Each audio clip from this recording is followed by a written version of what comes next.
மகாநதி சீரியலில் அடுத்த வாரம் என்ன நடக்க போகுது அப்படிங்கிறத பார்க்கலாம். ஸோ அடுத்த வாரம் வந்து பார்த்திங்கன்னா ரொம்பவுமே பரபரப்பான ஒரு வாரம் தாங்க. இப்போ நம்ம விஜயும் காவேரியும் கொடைக்கானலில் இருக்கிறாங்க. அதே கொடைக்கானலுக்கு வந்து பார்த்திங்கன்னா குமரனும் கங்காவும் போகிறாங்க.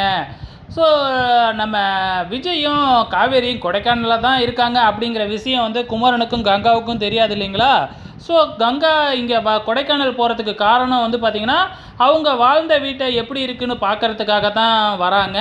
அதே டைமில் அந்த வீட்டில் தான் காவேரியும் விஜயும் இருக்கிறாங்க. ஸோ இங்கே எந்த பிரச்சனையும் ஏற்படாது. அதே டைமில் இங்கே விஜய் இல்லாத நேரத்தில் வந்து பார்த்திங்கன்னா தாத்தா வந்து ரோகிணிக்கும் அஜய்க்கும் கல்யாணம் பண்ண வேணாம் இதுக்கப்புறம் அப்படின்னு சொல்லிக்கிட்டு இருக்காங்க. ஆனால் இவங்க என்னடானா பிளான் போட்டு யாருக்கும் தெரியாமல் கோயிலில் கல்யாணத்தை முடிச்சிடுறாங்க. இது எல்லாருக்குமே அதிர்ச்சியாக தான் இருக்கும். ஆக மொத்தத்தில் வந்து ராகினியும் காவேரியும் ஒரே வீட்டில் சண்டை போட்டுக்கணும், அந்த மாதிரி தான் சீரியல் போக போகுது. ஸோ வெயிட் பண்ணி பார்க்கலாம்.